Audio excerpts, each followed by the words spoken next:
Bienvenue à Espace Visuel, au micro Pierre Archambault. Alors, plusieurs artistes multiplient les techniques dans le but de créer une œuvre visuelle unique, mais très peu d'artistes s'aventurent à solliciter plusieurs sens chez les spectateurs, soit la vue, l'ouïe et l'odorat. Alors, mon invité crée des œuvres inspirées de la nature dans le but d'immerger le visiteur dans un environnement multisensoriel qui révèle un nouvel animisme. Il s'agit de Michel Gauthier qui expose présentement à la TAU et également au centre d'exposition à Val-David. Bonjour. Bonjour. Alors, vous êtes de race blanche. Que faisaient vos parents au Bénin lors de votre naissance? Oh, mon père était horloger. Et vous avez habité donc sur le continent africain, aussi dans les Caraïbes et sur une île de l'océan Indien. Quel héritage ces lieux ont laissé pour vous et votre pensée créatrice? Oh, pour ce qui est de l'île de la Réunion où j'ai passé 15 ans, l'héritage, il est immense. Et il n'est pas seulement un héritage pour ce qui est de la création artistique, il est un héritage pour ma vie même d'être humain. Et c'est des rencontres, je pourrais parler de mon frère et de ma belle-sœur qui m'ont ouvert les yeux sur un certain nombre de choses, et puis des rencontres sur des artistes qui m'ont aussi fasciné par leur boulot. Et c'est une île où je me suis mis un jour à sculpter. J'ai attrapé un caillou, j'ai tapé dedans, et puis pour faire bref, une fois que j'ai eu terminé, je l'ai regardé et je me suis dit « Ah, c'est curieux, je pense que tu l'as déjà fait. » Voilà. Alors, vivre au Québec depuis 2004, ça implique la neige, le froid et une nature moins luxuriante que ces pays plus chauds. Êtes-vous un peu masochiste? Je crois pas. Non, je crois pas. Il y avait après 20 ans passés sur des confettis, là, des poussières d'empire, comme j'appelle tous ces départements français d'outre-mer, j'étais attiré par ce continent nord-américain. Quand on le regarde sur une carte, je me dis waouh, tout est possible. Donc oui, je pense que c'est après 15 ans, l'envie de changer de place, l'envie de découvrir autre chose, l'envie de présenter mon travail ailleurs, et puis je suis certain que j'ai bien fait parce que mon travail a été véritablement transformé par ma vie ici au Québec, mais qui n'est pas une vie en ville, hein. Je vis à la campagne. Quels sont les désavantages et les bons points de votre formation de graphiste et d'illustrateur versus votre création actuelle? Ma formation de graphiste, elle m'a surtout amené très rapidement à travailler en publicité. Alors, ce que m'a amené la publicité, c'est probablement une certaine facilité à communiquer et dans le même temps un écœurement complet par rapport à la façon dont ça se passe. Mais je pourrais vous parler j'ai fait de la micromécanique, j'ai fait du dessin industriel, c'était aussi des choses que je trouvais extraordinaires. J'étais bien jeune et ce qui ne me plaisait pas quand la blouse était bleue, c'est que ça m'emmenait à l'usine, et quand la blouse était blanche, c'est que ça m'emmenait dans une autre sorte d'usine, mais pareil. Donc c'est des expériences, quoi, elles s'empilent. Sans traces marquantes. Avec des traces multiples. Ce dessin industriel, cette micromécanique, ça m'a probablement amené une capacité à voir en volume. Je vois tout en volume avec une très grande facilité. C'est probablement pour ça que je me suis mise à sculpter, parce que j'étais peintre, illustrateur. Je suis vraiment passé de l'illustration à la peinture, qui était donc quelque chose plus personnel, et puis à jouer avec l'argile parce que j'avais envie que ça prenne du volume, et puis finalement à m'attaquer au volume, et puis aujourd'hui à d'autres choses. Donc toutes ces choses-là, elles sont, oui, certainement le résultat de ces expériences qui sont empilées et qui vous permettent de maîtriser plus ou moins une chose, quoi, un médium. Mm-hmm. Il y a la performance qui accompagne parfois vos expositions. Que voulez-vous exprimer avec le corps qui n'est pas dit dans vos œuvres? Alors ça, Je vais vous parler d'un ami avec qui j'en ai fait plusieurs, des performances, qui s'appelle Luc Boissonneau, qui est un danseur qui a dansé avec Dave Saint-Pierre, Virginie Brunel et j'en passe. Et c'est le premier qui a réussi à me convaincre. J'avais envie, mais j'étais en même temps très intimidé.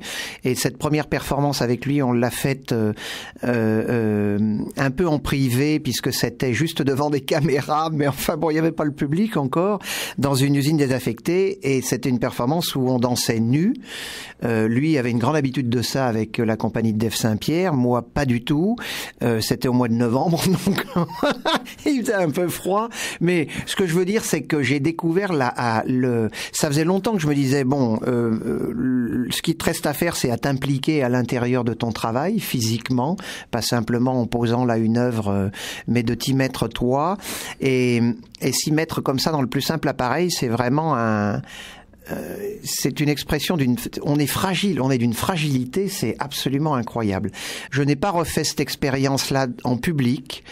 Par contre, je commence à avoir fait un certain nombre de performances, mais bon, je reste en partie vêtu et je le fais parce que j'estime que il y a justement une part qui est dite là, qu'il est pas forcément peut-être dans l'heure, ou en tout cas elle l'accompagne, mais le discours est le même. Je me matérialise en une espèce d'esprit de la forêt et qui pleure sur son sort. Est-ce qu'on pourrait parler de chamanisme d'une certaine façon? Enfin en tout cas, certainement. Je veux dire que de représentation. Oui, vous parliez de culture animiste. Moi, elle m'intéresse énormément parce que quelle que soit leur latitude, le continent, qu'elle soit africaine, asiatique ou autre, en réalité, elles sont basées sur des archétypes qui nous ont fondés en tant qu'êtres humains et elles se ressemblent comme deux gouttes d'eau. Je veux dire qu'on soit noir, qu'on soit jaune.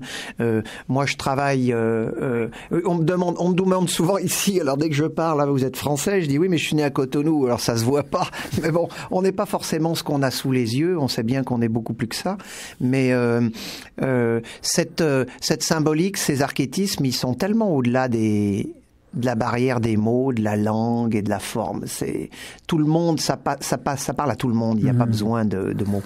Ça va à l'essence même de l'humain. Et justement, l'exposition qui s'intitule Mirage, qui est présente actuellement au centre d'exposition de Val-de-la-Ville, décrivez-nous un peu le contenu de cette expo. Mirage parce que c'est ça, on croit le voir, mais on n'est pas bien sûr que c'est là sous nos yeux.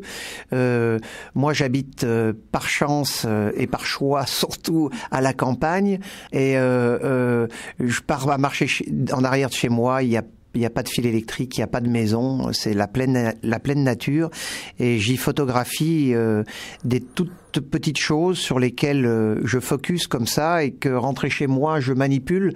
Il y a un moment, je vois quelque chose sur mon écran, je focus dessus, c'est là-dessus que je travaille. Alors, de retour avec mon invité Michel Gauthier, l'exposition qui se poursuit à la TOU jusqu'au 20 février s'intitule Terre et Nel en trois mots, oui. Que signifie ces trois sections du mot éternel? Éternel, vaut mieux le dire comme ça, éternel. J'aime bien les jeux de mots. Il y en avait une qui s'appelait interdépendant aussi avec TE2RE. Ce qui est très très important dans ce titre, c'est le point d'exclamation et le point d'interrogation à la fin. Parce que c'est à la fois une affirmation et un questionnement, c'est-à-dire est-ce que ça va continuer encore longtemps ou est-ce qu'on est en train de faire en sorte que ça s'arrête très vite? C'est toujours une espèce de reconnaissance au lieu où l'on vit, cette belle planète qui nous accueille et dont certains rappellent justement qu'on n'est pas propriétaire mais locataire. Alors parlons maintenant des œuvres qu'on y voit sur un fond noir. Un seul cœur, une seule respiration, qui en est le titre, montre un personnage avec des points lumineux, et au bas il y a un cercle de filaments lumineux. Quelle en est la symbolique? C'est une impression numérique sur toile, parce que j'y pique dedans cette fibre optique qui vient là, dans cette œuvre-là, écrire un seul cœur, une seule respiration. Cette espèce de simili-personnage très chamanique dans la partie supérieure, c'est une image bidouillée d'une performance. Donc c'est moi, et celle d'en bas est une autre image résultat de manipulation infographique de ces photos que je fais dans le bois. Et puis c'est ça, j'y ai vu ce cœur. Je travaille généralement en noir et blanc, et là j'y ai mis ce rouge parce que ça m'est apparu comme évident. Et un seul cœur, une seule respiration, ma foi, c'est pour dire que la nature, c'est nous sommes la nature. Je veux dire, enfin c'est évident pour de plus en plus de gens, fort heureusement, mais si on nous a appris à nous séparer de la nature, c'est pour pouvoir en abuser tranquillement, parce que si on prend conscience que la nature c'est nous, on prend conscience qu'on se tape sur les doigts, quoi, ou qu'on se tire une balle dans le pied, ou qu'on scie la branche sur laquelle on est assis, enfin, etc. Ouais, en effet. Et il y a l'odorat qui est sollicité avec 2 colonnes d'1,50 m environ, avec une pompe de caoutchouc qui dégage une odeur quand on la presse. Je n'ai pas pu vraiment distinguer les essences qui émanent. Qu'est-ce que c'est? Ce travail avec la dimension olfactive, c'est quelque chose que je poursuis depuis un peu plus d'une quinzaine d'années, suite à la rencontre d'un monsieur qui s'appelle Michael Moissef, qui est un docteur en biotechnologie végétale et qui est sculpteur d'arômes, et qui fabrique des odeurs. C'est absolument 100% naturel, tout est le résultat de distillation. Donc c'est de la petite molécule qui se balade dans l'air et qui stimule votre cerveau.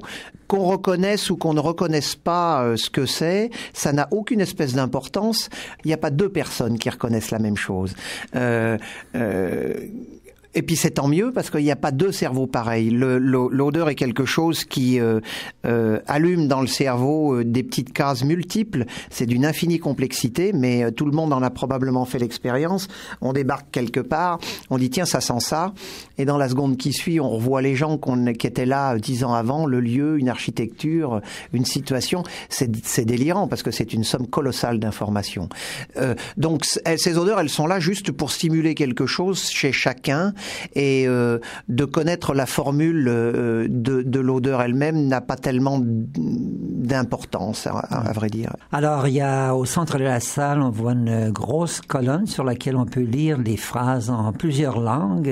Quels en sont les messages livrés? Ce grand cylindre, il s'appelle le Totem Babel, et je l'ai fait à l'occasion justement d'une performance qui a été présentée dans l'église de Val-David, qui est un lieu communautaire. Cette performance, elle s'appelle Ex Ego. Donc, quand est-ce qu'on arrivera à se débarrasser de ce maudit ego? Chez les bouddhistes, on dit qu'il ne faut pas se débarrasser de l'ego, il faut le mettre à sa place. Ah! Excellentissime. Oui, c'est vrai. Ça fait de nous ce que nous sommes probablement, mais enfin, c'est ça. S'accorder avec ce qui nous entoure est pas toujours évident. Les phrases qui sont reproduites, c'est ma petite prose à moi. Ça dit je me transforme, je suis interdépendant, je m'élève, je suis un créateur. C'est des espèces de mantras que je m'applique à moi-même, et je les ai écrits dans toutes les langues, sur le principe de Babel, pas pour diviser cette fois, mais pour essayer de rassembler. Et vous utilisez souvent les techniques d'embossage pour vos papiers. Qu'est-ce qui vous intéresse dans ces reliefs? Le relief, c'est une forme de sculpture, et puis surtout, ce qui a dirigé cette expression-là, c'est que comme ces reliefs, ils sont faits en papier, c'est des moulages avec un papier qui est du recyclage de t-shirt, c'est une pulpe de coton. Je travaille avec un... Sans acide. Oh là là, absolument sans acide. Il y a effectivement que de l'eau, de la pulpe. Même les lithographies qui figurent dans ces totems et qui sont pris dans la pulpe sont imprimées sur papier sac de thé, et c'est bien juste le fait que ce soit pressé dans cette pulpe. Il n'y a pas de colle ajoutée, il n'y a pas rien là-dedans. Comme ce coton d'abord est extrêmement blanc, eh bien c'est quelque chose qui prend formidablement bien la lumière, et c'est la lumière qui vient révéler le relief. Donc c'est véritablement la lumière qui révèle ce qu'il y a sur ces embossages. Si c'est mal éclairé, on voit rien, ou on voit mal. Et j'aime bien l'idée que la lumière révèle les choses. Excellent. Et il y a une autre œuvre qui se compose de 7 colonnes avec une frange rouge à la base, et sur la surface, il y a 3 formes symétriques qui ressemblent à des branches de sapin. Au départ, ce sont des photographies que vous avez prises dans votre environnement. Oui, tout à fait. Et puis, on pourrait même préciser que la base de ces grands totems, qui sont aussi du papier coton, elle est avec des franges que j'ai réalisées avec de la ficelle de lin que j'ai teint à la main. Donc, elle s'est teint très rouge. Donc, c'est aussi pour illustrer ce fait que on est planté en terre, la tête dans les étoiles. Mais enfin, il n'y a pas plus beau symbole que ça que l'arbre, de toute façon. Et la frange rouge, quel en est le sens? Mais c'est nos racines, hein, je les voulais rouges comme le sang, comme nos veines. Il faut écouter Monsieur Francis Allais pour comprendre à quel point les découvertes sur les arbres actuels sont absolument incroyables. On s'aperçoit qu'ils respirent véritablement et que le monde souterrain est la réponse au monde aérien. C'est extraordinaire. C'est pour ça que je dis qu'il n'y a pas plus beau symbole que l'arbre. En effet, oui. Et on entend aussi une trame sonore, des chants d'oiseaux, des bourdonnements, des bruits de moustiques. C'est vous qui avez fait la captation et le montage? J'ai pas fait la captation. Je me suis depuis équipé. C'est une bande sonore que j'avais fait pour une autre installation. C'est comme une marche dans le bois. C'est quelque chose on entend des feuilles crisser sous les pas. On entend effectivement des insectes puisqu'on vit dans un pays où, ma foi, au printemps, ils ont faim. Et puis, c'est ça le bruit. Le bruit du bois, c'est étonnant. Même quand c'est silencieux, c'est extrêmement présent.